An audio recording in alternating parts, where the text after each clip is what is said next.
दो खास मेहमान हैं, उनको एक बार शामिल करते हैं शो में। हमारे साथ निमेश ठक्कर हैं और गौरांग शाह हैं। आप दोनों को गुड आफ्टरनून और इस शो में बहुत स्वागत है आप दोनों का 18 स्वदेश पर। गौरांग सर, पहला सवाल आपसे मार्केट पर लेना चाहता हूं कि क्या मार्केट आज आपको लग रहा है आज के ट्रेड में, क्योंकि शुरुआत फ्लैटिश हुई थी, ग्लोबल संकेत बहुत अच्छे थे नहीं, मिक्स्ड ग्लोबल संकेत थे, यूएस के फ्यूचर्स में गिरावट थी सुबह के टाइम में, और उसके बाद अब इंडियन मार्केट भी थोड़ा फ्लैट टू नेगेटिव ट्रेड करते हुए दिख रहे हैं। क्या नजरिया आपका बाजार के ऊपर है? धन्यवाद विकास जी, आपका इस मंच पर आमंत्रित करने के लिए। सभी को प्रणाम और शुभ दिन हमारे तरफ से। थोड़ा डिस्क्लोजर दे देते हैं कि जो भी निवेश लायक रणनीति बुनियादी दर के आधार पर आज दोपहर इस कार्यक्रम में रखेंगे, ये हमारी बुनियादी दर के आधार पर फंडामेंटल रिसर्च टीम की राय है। इसमें हमारी कंपनी जीवजित अथवा मेरा किसी भी प्रकार का व्यक्तिगत निवेश नहीं, ना ही किसी प्रकार का वित्तीय लाभ मिलता है, ना ही किसी प्रकार का कॉन्फ्लिक्ट ऑफ इंटरेस्ट। लेकिन इसी स्तर पर राय हम हमारे क्लाइंट्स को देते हैं, संभव है कि उनका निवेश। और देखिए, अनिश्चितता का माहौल मेरे ख्याल से थोड़े समय तक रहेगा, क्योंकि ये जो अंतर्राष्ट्रीय स्तर से खबरें आ रही है, ये केवल मात्र हमारे बाजार को नहीं लेकिन पूरे विश्व भर के बाजार को परेशान कर रही है। और इसका अंत कब होगा, किस तरीके से होगा और क्या उसमें तर्क होगी, उस पर अनुमान लगाना भी विकास जी बहुत मुश्किल है, क्योंकि राष्ट्रपति ट्रंप कल सुबह उठ करके क्या टिप्पणी करेंगे, उसके पश्चात वो क्या टिप्पणी करेंगे, उस पर अनुमान नहीं लगाया जा सकता।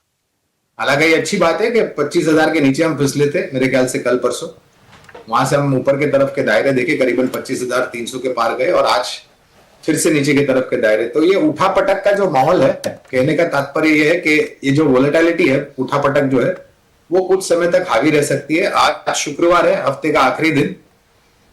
अगला हफ्ता सोमवार को 26 जनवरी है, इसके लिए छुट्टी होगी, एक छोटा हफ्ता होगा।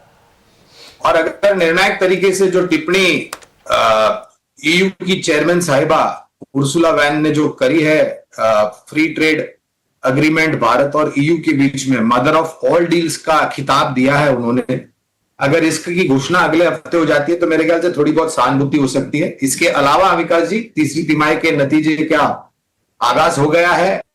काफी सारे कंपनियों के नतीजे हमने इस हफ्ते देखे, आज कल भी देखेंगे, अगले हफ्ते भी देखेंगे। अगर ये तीसरी तिमाही नतीजों का जो सिलसिला है, अगर अनुमान या अनुमान से बेहतर आते हैं नतीजे, मैं पूरा समीकरण आपके समक्ष रखना चाहता हूं, तो शायद बाजार को थोड़ी सहानुभूति होगी।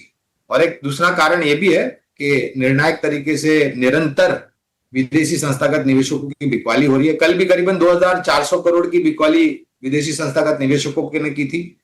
5,200 करोड़ की खरीदारी या 4,200 करोड़ की खरीदारी मेरे ख्याल से स्थानीय संस्थागत निवेशकों ने करी। स्थिरता आए बाजार में, ऐसा हम पहले तो अनुमान लगा रहे हैं, क्योंकि ये उठापटक काफी लोगों को परेशान करती है। तो स्थिरता है, ये ज्यादा जरूरी है, ये उठापटक कम होनी चाहिए। लेकिन अगर कुछ सकारात्मक पहलू अगले हफ्ते निकल करके आते हैं तो बाजार को थोड़ा सहारा मिल सकता है। पॉजिटिव डेवलपमेंट्स का इंतजार ही कर रहा है, थोड़ी सी पॉजिटिविटी आती है और मार्केट जो है वो ऊपर की तरफ बाउंस करना शुरू कर देता है। तो ये एक तरह से कहें कि मार्केट को एक भूख है ऊपर जाने की, और देखते हैं कि कब वो भूख जो है वो मिटती है मार्केट की, और मार्केट में तेजी और बुल रन जो है वो देखने को मिलता है हमें। चलिए, फिलहाल हमारे एक कॉलर पहले जुड़ गए हैं, विकी को इस शो में शामिल करते हैं। विकी, कौन से शेयर है आपके पास, कहां से बात कर रहे हैं और आप क्या सलाह चाहते हैं? सर, से बात कर रहा हूँ। मेरे पास साउथ इंडियन बैंक के 11 रुपए पर 600 फंडेड है और टाटा कैपिटल का आईपीओ है।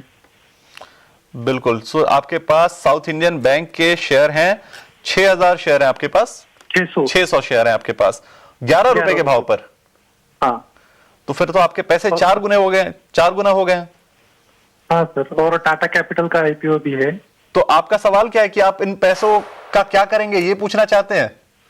हाँ, मैं लॉन्ग टर्म के लिए होल्ड करना चाहता हूँ। अच्छा, लॉन्ग टर्म के लिए और वेल्थ क्रिएशन आप करना चाहते हैं, ठीक है। हाँ। और टाटा कैपिटल आपके पास किस भाव पे है? वो आईपीओ का है 330। टाटा कैपिटल आपके पास आईपीओ के भाव पर है 330 हाँ। के, ठीक है, ठीक है। अभी 357 के आसपास चल रहा है। चलिए, आपको राय दोनों शेयरों पर दिलाते हैं। गौरांग सर, सबसे पहले आपके पास आते हैं साउथ इंडियन बैंक, इनके पास है 11 के भाव पर, पैसे 4 गुना हो गए और अभी और लॉन्ग टर्म वेल्थ क्रिएशन चाहते हैं। क्या इनको होल्ड करके रखना चाहिए, टाइट होल्ड करके बैठे रहें, या फिर थोड़ा प्रॉफिट बुकिंग करके उस प्रॉफिट को एंजॉय कर सकते हैं? तो पहले तो मेरे ख्याल से ये एक उदाहरण है विकास जी कि अगर आप छोटी बैंकों में भी निवेश करते हैं लेकिन अच्छी बैंकों में निवेश करते हैं तो किस प्रकार से आपके धन में, आपकी निवेश की गई राशि में वृद्धि हो सकती है। और मैं ये मान के चल रहा हूं कि 11 रुपए का जो निवेश है साउथ इंडियन बैंक में, ये काफी समय पहले था, क्योंकि 11 रुपए का दाम हमने हाल फिलहाल देखा नहीं है। कई वर्षों पहले हमने ये दाम देखे थे, 10 रुपए के भी नीचे चला गया था साउथ इंडियन बैंक। और टाटा केमिकल्स ये बता रहे हैं कि इनके पास आईपीओ के हैं, वो भी काफी पुराना निवेश है। तो अगर पहले तो ये जो निवेश है दोनों शेयर्स में, ये ऐसे स्तर पर है जहां पर से जोखिम की जो संभावना है वो बहुत कम हो जाती है, नहीं के बराबर हो जाती है। ये कहते हैं कि ये समय और दे सकते हैं, और जिस प्रकार से नतीजों में परिवर्तन खास करके साउथ इंडियन बैंक में हुआ है, तो पहले तो एज अ डिस्क्लोजर दोनों पर ही लंबी अवधि के लिए हमारी निवेश की राय है। अगर ये लंबी अवधि के लिए निवेशित रहना चाहते हैं तो बिल्कुल रह सकते हैं, लेकिन विकास जी एक तर्क ये भी उभर करके आता है कि आपका पैसा 4 गुना हो गया साउथ इंडियन बैंक में। टाटा केमिकल्स का आईपीओ दाम तो मुझे पता नहीं कितने का था तभी, लेकिन वहां पर भी इनकी पूंजी में काफी वृद्धि हो चुकी है। तो एक विचारधारा, ये मैं कोई बिकवाली करने की राय नहीं दे रहा। अब आप उदाहरण करके आपने यही पैसे बैंक एफडी में लगाए होते तो आपको कितना रिटर्न मिलता है, और आपने शेयर बाजार में लगाए तो आपको 4-5 गुना रिटर्न मिल रहा है। तो आपको मेरे ख्याल से आपका बुद्धिमत्ता का भी प्रयोग करना चाहिए। मैं ये नहीं कहता मुनाफा वसूली करें, हमारी दोनों पर खरीदारी की राय है। आप चाहे तो निवेशित रह सकते हैं, लेकिन ज्यादा लालच करना भी शेयर बाजार में अनिवार्य नहीं है, लेकिन लंबी अवधि के लिए बने रह सकते हैं। बिल्कुल ठीक है, तो ये सलाह जो है वो दे दी गई है विकी को। चलिए हमारे अगले कॉलर को शामिल करते हैं। जेपी पटनवाल हमारे साथ जुड़े हुए हैं। मिस्टर पटनवाल, आप कहां से जुड़े हैं और कौन से शेयर पर सलाह चाहते हैं?